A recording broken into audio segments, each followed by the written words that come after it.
नुमाइंदा ऐसी तकारीब का हिस्सा बन रहा है, ऐसी तकारीब के इब्तिदा में शिरकत कर रहा है, ऐसी तकारीब के इब्तिदा में शरीक होना, गोया उस तामीर से आपको कोई एलर्जी नहीं है, आपको कोई एतराज नहीं है, आप उसको बुरा समझते हैं नहीं समझते। जब तो आप वहां काटते काटते, इतना पैसा रखने वाले सहाबी थे, उन्होंने अल्लाह के रसूल से निकाह नहीं पढ़वाया। उन्होंने ये नहीं सोचा कि मैं निकाह कर रहा हूं अल्लाह के रसूल सल्लल्लाहु अलैहि वसल्लम से पढ़वा लूं, इसलिए कि तालीम ये नहीं है दीन की तालीम ये है कि निकाह जितना आसान होगा उतना की। उमर फारूक ने कहा कि खामोश, तूने उसके साथ सफर किया है? बोले नहीं। बोले फिर तू उसको नहीं जानता।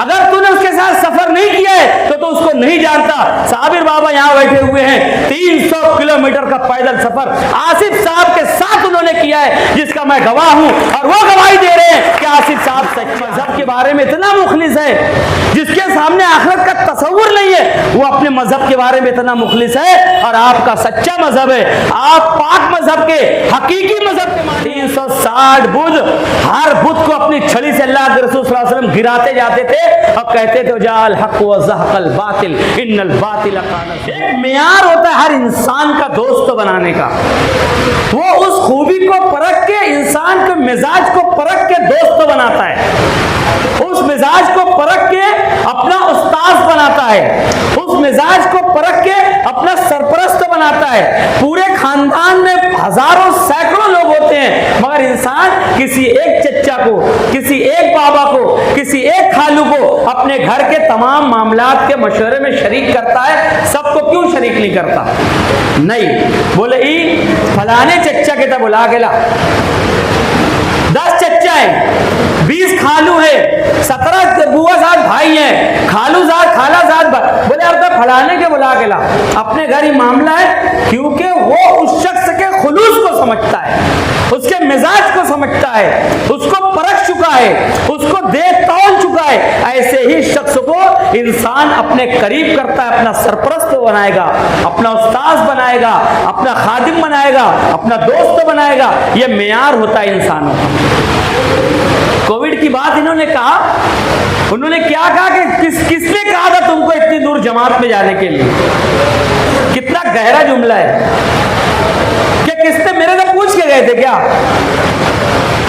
भाई आप एमएलए हो, आपको लोगों ने 1,17,000 वोट दिया है, आपको शहर का सरपरस्त और जिम्मेदार बनाया है, आपके ऊपर भरोसा किया है। ऐसे ही भरोसा नहीं किया है, आपने बड़ी बड़ी बातें माइक में कही हैं, तब लोगों ने भरोसा किया है, तब लोगों ने आपको बनाया है। अब अगर कोई यूपी छोड़ दीजिए, अगर कोई रशिया से भी फोन करता तो आपका काम था कि कुछ ना कुछ कोशिश करनी चाहिए। एक मर्तबा जंगल में इलेक्शन हुआ, बंदर चुन के आ गया, बंदर चुन के आ गया जंगल। शेर जंगल का राजा क्यों बोला जाता है दोस्तों? शेर को जंगल का राजा क्यों बोला जाता है? शेर से बड़ा तो हाथी होता है, उससे ऊंचा जिराफ होता है, शेर से ज्यादा तेज दौड़ने वाली हिरन होती है, शेर से ज्यादा कहना चाहिए कि आवाज तेज हाथी की चिंगार की होती है। शेर को ना जिस्मानी तौर पे बड़ा है, ना दौड़ने में बड़ा है, और कोई भी तरीके से आप देखें शेर जंगल का राजा क्यों होता है? शेर को जंगल का राजा इसलिए, किसी ने पूछा शेर से कि तू जंगल का राजा क्यों है? तो शेर ने कहा कि मुझको लगता है कि मैं राजा हूं, इसलिए मैं जंगल का राजा हूं। मुझको लगता है कि मैं जंगल का राजा हूं, इसलिए मैं जंगल का राजा हूं। इंसान के अंदर कोई खूबी होनी चाहिए। कोई बहुत बड़ा है, बोले यार ये बहुत जो है ना, ये बहुत बड़े मौलाना है, ये बहुत अच्छी नमाज पढ़ा होते हैं, ये बहुत अच्छे फलाने हैं, ये फलाने हैं, ये रुकन शूरा दारुल उलूम देवबंद है। मैं आपसे बताऊं, यही महामारी वाली बात कर लेते आज। आसिफ शेख रशीद साहब ने क्या किया और मुफ्ती साहब ने, एमएलए साहब ने क्या किया महामारी में? क्या सलाहियत है उनके अंदर? उन्होंने क्या कोशिश की? वो बंदर से जंगल का राजा बन गया, हिरन को उड़ाया, शेर लेके चला गया। और उसके बाद हिरन ने आवाज दी बंदर को। बंदर आया, झाड़ पे चढ़ा, ये झाड़ पे से वो झाड़ पे, वो झाड़ पे से वो झाड़ पे, झाड़ हिला रहा, खूब झाड़ के ऊपर कूदी मार रहा, इधर से उधर, उधर से इधर, इधर से उधर, उधर से इधर। शेर लेके हरण के बच्चे को चला गया। अब बंदर आया नीचे, हिरन बोली कि क्या फायदा तुमके से जंगल का राजा बनाया है, मोरे बच्चों के तुम लेके चला गो शेरवा। तो क्या बोलता बंदर, कितनी कोशिश की मैं खालत देखे, कितना कूदे, कितना झाड़ हिलाऊं, कितना पत्ता गिरा, कितनी कोशिश की मैं हाँप रहा हूं, अब मैं क्या कर सकता इसे ज्यादा। तो ये हाल हो गए आज हमारे साथ, यही लतीफे में हम आ गए हैं। आज क्या हो रहा है पता है, आज वहां पर सांडवे पुल का इफ्तिताह हो रहा है और हमारे नोमानी पुल की कुदाल मारी जा रही है। क्या हो रहा है, सांडवे पुल और मौसम पुल का इफ्तिताह हो रहा है 5 साल में बन के, और हमारे यहाँ नोमानी पुल में आईना बताकर सिर्फ कुदाल मारी जा रही है। वहां सैकड़ों किलोमीटर की सीमेंट रोड बन गई और हमारे यहाँ सिर्फ अभी कुदाल मारी जा रही है। 5 साल में मरहला कुदाल तक पहुंचा है। कहां तक पहुंचा है, कुदाल तक अभी। अब वो कुदाल के बाद दूसरा कुदाल लगेगा कि नहीं लगेगा, इसकी भी कोई गारंटी नहीं लगेगा, जाहिर सी बात है नहीं लगेगा। तो हमें क्या मिला 5 साल में, हमने तो बहुत कहना चाहिए कि अल्लाह और रसूल जान के ओर दिया था उनको, हमने तो बहुत दीनदारी देखकर ओढ़ दिया था, हमने तो यह समझा था कि वो जबान से बोल रहे हैं तो उनके कहनी और कथनी में कोई फर्क नहीं होगा, कौल और फेल में तजाद नहीं होगा। वो जो हमसे 81 वादा कर रहे हैं मैनिफेस्टो में, तो वो वही सब कुछ 81 काम करके देंगे। हमने तो जाहिर पर भरोसा किया था, मालेगांव के लोगों ने तो भरोसा करके ओढ़ दिया है। उस भरोसे का क्या हुआ, 81 काम में से एक काम भी नहीं हुआ। कोरोना महामारी में पूरा शहर यतीम हो गया। हमारे हजरत एमएलए साहब क्वारंटाइन हो गए, फोन उठाना बंद, किसी को कोई सीधा जवाब नहीं दे रहे हैं। आपको मैं बता रहा हूं कि मदरसे के आलिम समझ के हमने आपको ओढ़ दिया था, आपको रुकन शूरा दारुल उलूम देवबंद समझ के ओढ़ दिया था। उसी दारुल उलूम देवबंद से जब 14 तलबा, अब गौर से सुनो मेरी बात यहां से, जब 14 तालिबे इल्म उनको फोन कर रहे हैं कि हमारा मदरसा खाली हो गया है और हम लोग यहाँ पर बहुत परेशान हैं, हजरत आपको देवबंद के शूरा के रुकन हो, हमको यहाँ से निकालो, हमको यहाँ से निकालो। 3-4 दिन तक तो उनको टालते रहे, उनको टालते रहे। मैं जब ये माइक हाथ पे रहता है ना तो भी, और माइक हाथ में नहीं रहे तो भी, कलम हाथ में रहे तो भी, कलम हाथ में नहीं रहे तो भी, मैं झूठ नहीं बोलता। 2007 से मैं सियासत में आया हूं, मेरे ऊपर कभी झूठ बोलने का इल्जाम अल्हम्दुलिल्लाह नहीं लगा है कि किसी सामने के स्टेज से कहा गया हो कि हाफिज अनीस अजहर ने ये झूठ बोला है। मैंने कभी झूठ नहीं कहा, मैं धोखा देने वाला, मैं आपका छोटा भाई हूं, मैं अपने बड़े भाई जो मेरे सामने बैठे आपको कभी धोखा नहीं दूंगा। मेरी बात को समझना, और आपको जरा सा भी कहीं लगेगा कि मिलावट है, मेरा गिरेबान पकड़ना। 14 के 14 लोगों में से अगर मैं 13 को सामने लाया, 14वें को नहीं लाया, जूता उठा के मेरे मुंह पे मार दे। फोन कर रहे हो, टाल रहे हैं, देखता हूं करता हूं, देखता हूं करता हूं। उसके बाद आखिरी में उनको बोला कि 1-2 महीना तुम लोग वहीं पड़े रहो, क्या मर जाएंगे क्या वहां पे तुम लोग? क्या बोल रहे हैं, तुम लोग देवबंद में पड़े रहो। हालात क्या थे दोस्तों, हर इंसान चाहता था कि मुझको पंख लग जाए और मैं उड़ के अपने माँ बाप के पास पहुंच जाऊं, मुझे पंख लग जाए और मैं उड़ के अपने बाल बच्चों में पहुंच जाऊं। ये हालात थे। लोगों ने पैदल 5-5 साल के बच्चों को लेकर 1200 किलोमीटर का सफर किया है, ये हालात थे। और देवबंद की शूरा के रुकन साहब देवबंद के तलबा को कह रहे हैं कि मैं तुम लोगों के लिए कुछ नहीं कर सकता, तुम लोग 1-2 महीना और वहीं पड़े रहो, मैं माजरत चाहता हूं। अब उनका फोन आता है हमें, उनका फोन आता है आसिफ साहब को, उनका फोन आता है मेरे पास। हमने रेस्क्यू किया उन 14 तलबा को, हमने रेस्क्यू किया और वहां से लेकर आए। कैसे लाए हम?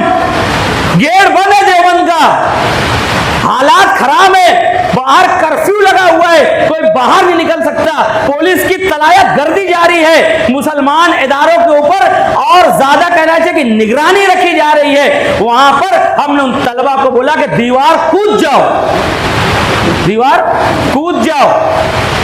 और कैसे इंतजाम किया आसिफ साहब ने, प्रांत ऑफिसर के पास गए, आसिफ साहब ने हमारे लिए गाड़ी का इंतजाम किया और उसके बाद उसके ऊपर लाइसेंस में ठप्पा लगाया गया। यहाँ के कलेक्टर का हुक्मनामा लिया हमने, क्या लिया? हुक्मनामा लिया, सिक्का लगाया, पक्का काम, ऐसा मुंह चुपड़ी बात नहीं, बाकायदा पक्का काम। वो लेकर मैं ड्राइवर के पास गया, ड्राइवर बैठ के काले मंजन से दांत मांज रहा। बोला बेटा देखे दे ई है, तय विंगर लेके जा, 14 लड़कन है, तय विंगर लेके जा, जो पैसा उन लोग दइए ले लेना, जो रह जाइए मैं दइयो, आसिफ भाई मुझे भेजे नहीं लेके जा। बोले चच्चा अब भी नहा के निकला तू। वो लिख लिया, विंगर उठाया और वो लड़का, मुश्किल से उसकी उम्र 22-23 साल रही होगी, तने तनहा वो लड़के का खुलूस देखो, उसके हिम्मत देखो, उस लड़के की हिम्मत को सलाम करो। उस एमएलए के मुकाबले में जो 1,17,000 वोट लेकर पूरे शहर को धोखा देता है, उसके मुकाबले में उस लड़के को सलाम करो कि वो लड़का खड़ा हुआ, अपनी जान की परवाह नहीं किया और उसने उठाया विंगर और निकल गया और वो कागज उसके पास है। बस फ्लाईओवर ब्रिज के नीचे खड़े हो चच्चा में, बोले बस बेटा था हम वही खड़े रहो, हम वही खड़े रहो। मैं अब भी सबके बोला था, मैंने फोन किया मुफ्ती इरफान, गाड़ी पहुंच गई है फ्लाईओवर ब्रिज के नीचे, तुम लोग पहुंचो। बोले आप ये सब बंद है, कहा करी? बोलो कहीं से भी कूद के बाहर निकलो, कहीं से भी कूद के बाहर निकलो। 14 आलिम दीन जो फजीलत की इफ्ता की डिग्री करने के लिए वहां पर गए हैं, हमारे गांव से जिनका ताल्लुक है, रुकने शूरा ने हाथ बता दिया, धोखा दे दिया। उन्होंने अपनी जान की परवाह नहीं करते हुए दीवार फांद कर फ्लाईओवर ब्रिज के नीचे पहुंचे हैं, जहां पर आसिफ भाई की गाड़ी खड़ी हुई थी और वहां से उन 14 आलिम दीन को लाया गया मालेगांव, उनको इस तरीके से रेस्क्यू किया गया। किस लिए हमने वोट दिया था आपको? किस लिए हमने वोट दिया था आपको? आपको 50 मरतबा साल भर में खबर छपती है शामनामा में, देवबंद की मीटिंग में गए, देवबंद की मीटिंग से आए, शूरा की मीटिंग में गए, शूरा की मीटिंग में आए, शूरा की मीटिंग में गए, शूरा की मीटिंग से आए, यही धंधा है। और जब वक्त आया तो अपने मालेगांव की जबान में उन्होंने क्या बता दिया वो आप समझ सकते हैं। हम अच्छे अल्फाज में हाथ बताना बोलते हैं और बुरे अल्फाज में क्या बोला जाता है वो आप समझ लो। तो इसीलिए इसी दिन के लिए हमने आपको वोट दिया था कि आप हमारे आम लोगों की बात तो बहुत दूर है। हाफिज आबिद को तो उन्होंने जो जवाब दिया फिर भी हल्का है, इतने बड़े मदरसे के तुम जिम्मेदार हो और वहीं के बच्चों को जो मालेगांव से ताल्लुक रखते तुम नहीं ला पाए, तुम्हारी ऐसी एमएलए शिप पर 70 मरतबा थूकने को मन करता है कि तुम इस काबिल नहीं हो। ऐसी एमएलए शिप के ऊपर थू है कि जो हमारे ऐसे नौजवानों को, जो हमारा दीन का सरमाया है, उनको आप नहीं ला सके। तो आम इंसान को क्या लाएंगे आप? वो बात ही छोड़ दीजिए, वो बात ही करने वाली नहीं है कि किसी आम इंसान के क्या काम आएंगे आप।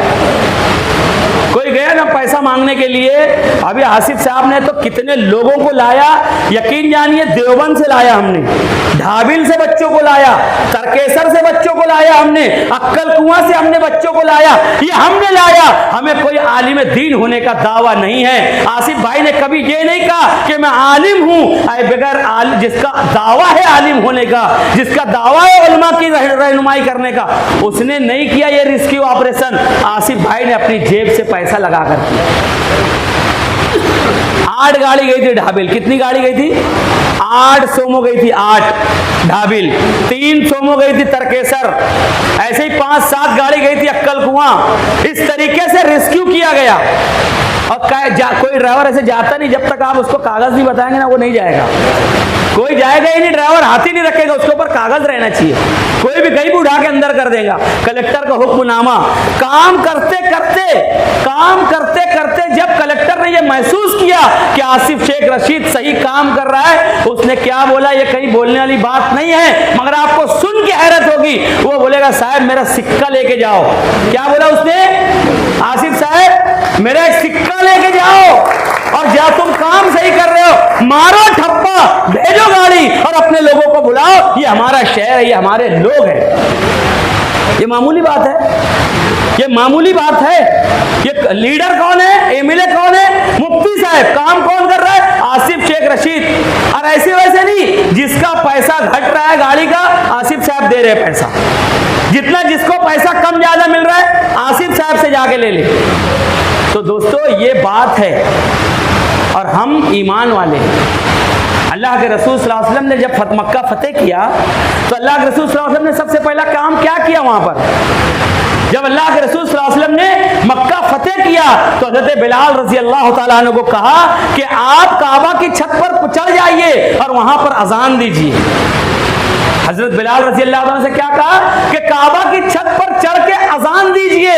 मक्का के अशराफ कहने लगे कि ये हबशी गुलाम काबा के ऊपर चढ़ रहा है, इसको इतना बड़ा एजाज दिया जा रहा है, ये तो हमसे नहीं देख जाएगा।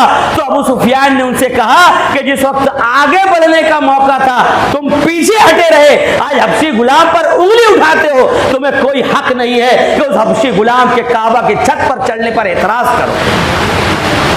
जिसके अंदर जो सलाहियत है, अल्लाह ताला ने कहा है हमें कि उस सलाहियत की जगह पर उसको बिठाओ। जिसके अंदर जो सलाहियत है वो हबशी गुलाम भी है, तो अगर उसके अंदर सलाहियत है तो उसको काबा की छत पर चढ़ा दो। ये हमारी तालीम है। अजान दिया बिलाल हबशी रजी अल्लाह ताला ने, और काबा की छत से बुतों को उठा उठाकर फेंकना शुरू किया। क्या कहा? बिलाल तमाम काबा की छत पे रखे हुए बुतों को उठा के फेंको नीचे। 360 बुत थे बैतुल्लाह में। कितने थे? 360 बुत। हर बुत को अपनी छड़ी से अल्लाह के रसूल सल्लल्लाहु अलैहि वसल्लम गिराते जाते थे और कहते थे जाल हक व ज़हक़ल बातिल इन्नल बातिल काना ज़हूक़ा। हक आ गया है, बातिल मिट गया है, और बातिल तो मिटने की चीज है। अल्लाह के रसूल सल्लल्लाहु अलैहि वसल्लम ने फतेह मक्का के दिन जिस बात की बुनियाद रखी थी, वो बात आज तक हमारे दिलों के अंदर पैवस्त है कि हम मर जाएंगे, किसी बुत के सामने जाकर खड़े नहीं हो सकते।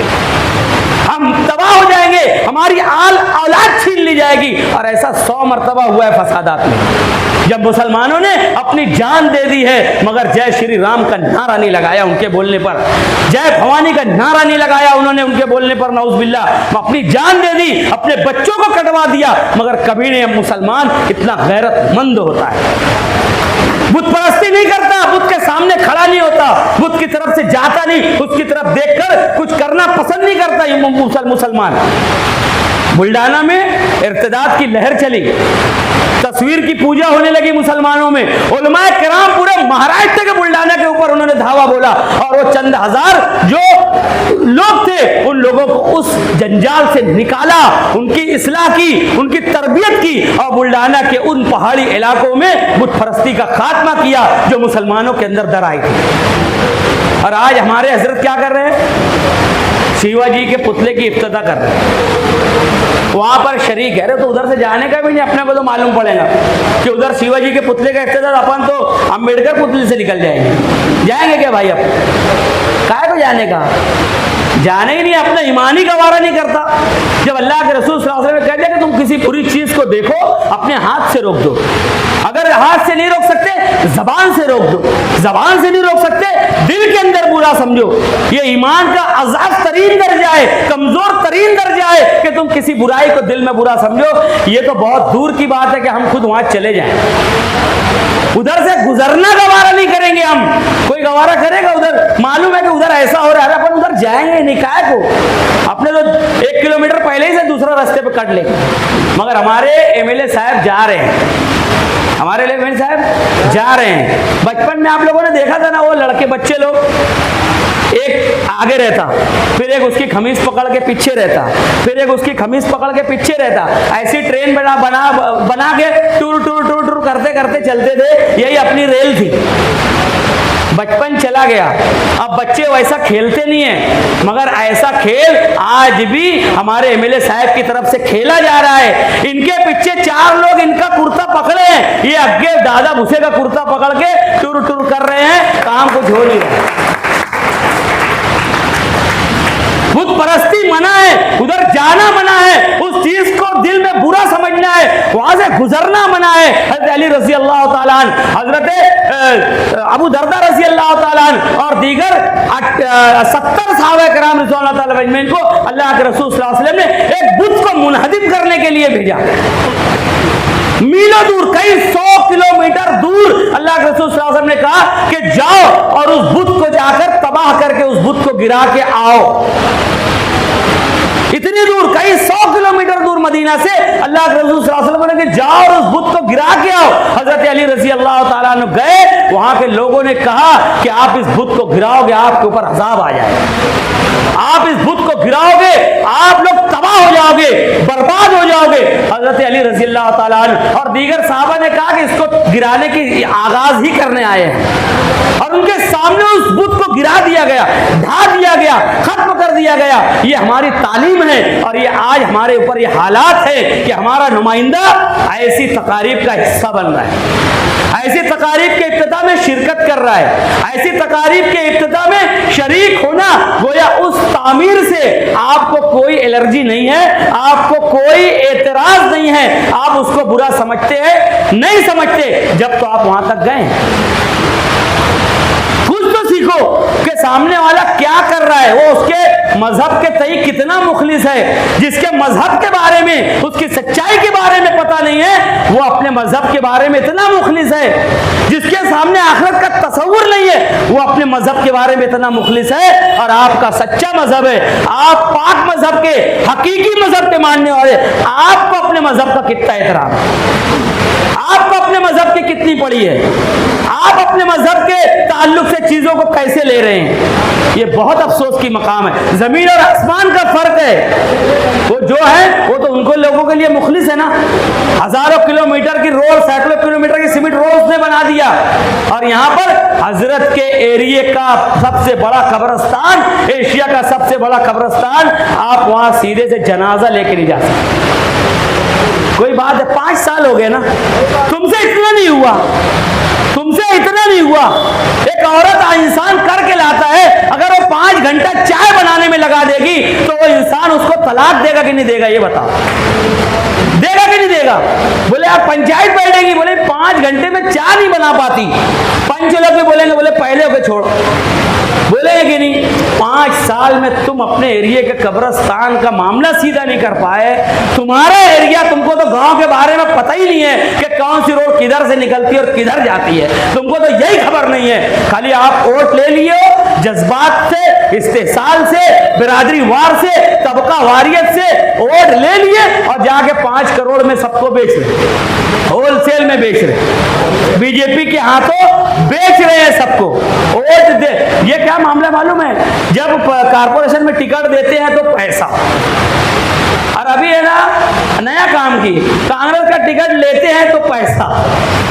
वो जो थोरात बाला साहब थोरात वाली बात है ना, इतना ढेर पैसा मांग ले कि वो बोले यार हजरत तुम जाओ यार उम्र ही करो, उम्र ही करो। यहाँ लोगों के घरों में पानी भर रहा है, यहाँ लोगों के बर्तन तैर रहे हैं, लोगों का तलतला निकल रहा है, लोग बद्दुआ दे रहे हैं उनको, और वो उम्रा कर रहे हैं। और उम्रा करने नहीं गए थे, वो किसी सेठ के लड़के का मस्जिद नबवी में निकाह पढ़ाने गए थे। पूरे गांव को 10 दिन तक लावारी छोड़कर, बारिश के हवाले करके, कीचड़ पूरा बनाकर वो गए थे। किसी सेठ के खर्चे से आने जाने के टिकट के साथ वो उसके सेठ का निकाह पढ़ाने गए थे। उसको मना नहीं किए कि ये फजूल खर्ची है, ये इसराफ है, तू 50 लाख खर्चा कर रहे हैं हम लोग 30 लोगों के ऊपर, ऐसे में तू कम से कम 50 बच्चियों की शादी कर दे। उसको नहीं समझाए, उसको बताए नहीं दीन और शरीयत, उसके पीछे वही वाली हरकत, फिर खमीस पकड़ के उधर निकल गए। बोले 30 लोग की रेल गई मदीना। अरे यार दीन और शरीयत हमको ये नहीं सिखा रही है, हमको दीन और शरीयत ये सिखा रही है कि अब्दुर्रहमान बिन औफ रजी अल्लाह ताला अल्लाह के रसूल सल्लल्लाहु अलैहि वसल्लम की खिदमत में आए, आपके हाथों पर जर्दी का निशान था। अल्लाह के रसूल सल्लल्लाहु अलैहि वसल्लम ने कहा कि अब्दुर्रहमान बिन औफ ये तुम्हारे हाथों पर जर्दी का निशान कैसा है। तो अब्दुर्रहमान बिन औफ ने कहा कि अल्लाह के रसूल मैंने निकाह कर लिया। क्या कहा? अल्लाह के रसूल मैंने निकाह कर लिया है। हज़रत अब्दुर्रहमान बिन औफ कितने अमीर साबित है पता है? आपके विसाल पर सोना कुल्हाड़ियों से काट कर तकसीम किया गया, इतना पैसे वाले थे। कितने पैसे वाले थे अब्दुर्रहमान बिन औफ कि जब उनका इंतकाल हुआ ना तो सोना कुल्हाड़ियों से काट काट के तकसीम किया गया है। मदीना के नौजवानों के हाथों में छाले आ गए, सोना काटते काटते। इतना पैसा रखने वाले सहाबी थे, उन्होंने अल्लाह के रसूल से निकाह नहीं पढ़वाया। उन्होंने ये नहीं सोचा कि मैं निकाह कर रहा हूं अल्लाह के रसूल सल्लल्लाहु अलैहि वसल्लम से पढ़वा लूं, इसलिए कि तालीम ये नहीं है दीन की तालीम ये है कि निकाह जितना आसान होगा उतना जरूरी है। और आप जा रहे हैं मस्जिद नबवी में, खर्चा कर रहे हैं, इसराफ कर रहे हैं, ये कौन सा तरीका है? तुम्हारी जिम्मेदारी क्या है शहर को संभालने की? तुम्हारी जिम्मेदारी क्या है? गरीबों को संभालने की, हालात को संभालने की। तुम्हारी जवाबदारी क्या है? क्या तुमने हल्फ लिया है कि मैं इस कुर्सी के तय ईमानदार और मुखलिस रहूंगा? उस कुर्सी के तय तुमने कोई काम नहीं किया। दोस्तों, आपको कुछ मिला? आपका कोई मसला हल हुआ? मैं आप लोगों से पूछ रहा हूं, अगर किसी का कोई मसला हल होगा तो हाथ उड़ा दो। क्या मुझको 1 रुपये का फायदा हुआ है? मेरे घर के आगे 1 ईंट लगी है, मेरी रोड बनी है, मेरे बच्चे को कारपोरेशन में सर्विस मिली है, मेरे बच्चे को कहीं और हाई स्कूल में किसी सरकारी नौकरी पे मुफ्ती साहब ने लगाया है, मेरा लड़का ठेकेदार बन गया, मेरे लड़के ने 5 रुपया कमा लिया। कोई होगा तो बता दो। कोई नहीं है। कोई फायदा किसी का अगर हुआ होगा तो बता दो दोस्तों। तो फिर ऐसे बेफैज इंसान को हम उनका एहतराम अपने दिल के अंदर रखते हैं, उनकी इज्जत अपनी जगह, उनकी बुजुर्गी अपनी जगह, उनके तमाम ओहदे अपनी जगह, उनका बड़ापन अपनी जगह, उनकी इमामत अपनी जगह, उनकी रियासत अपनी जगह। मगर हम एक ऐसा तराजू उनके हाथ में नहीं दे सकते जिसके अंदर वो नाप तौल में खयानत करते हैं, जिसमें वो नाप तौल में कमी ज्यादती करते हैं। हम ऐसा तराजू उनके हाथ में नहीं दे सकते। दे सकते हैं क्या? इस्लामी तौर से देना जायज होगा कि हमारे लिए? शरई तौर से जायज होगा कि हमारे लिए? जिसको हमने एक बार परख लिया, हदीस में आता है कि ईमान वाला एक बिल से 2 मरतबा डसा नहीं जाता। ईमान वाले की ये खूबी है कि वो एक बिल से 2 मरतबा नहीं डसा जाता।